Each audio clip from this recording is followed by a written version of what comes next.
Sa pagtatapos ng taong 2025, gusto kong iwan sa iyo ang sinabi ng Diyos sa Isaiah 43 verses 18 to 19. Sinabi ng Diyos, "Forget the former things.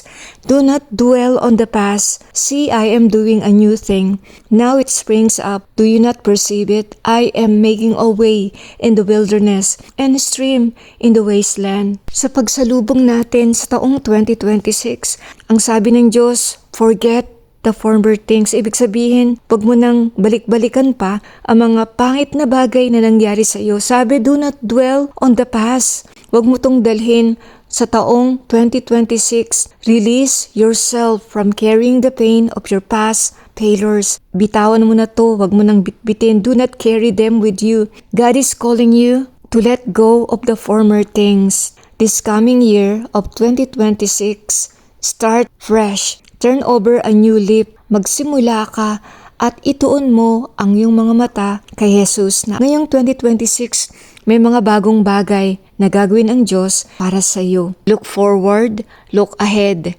Maglakad ka na kasama ang Diyos.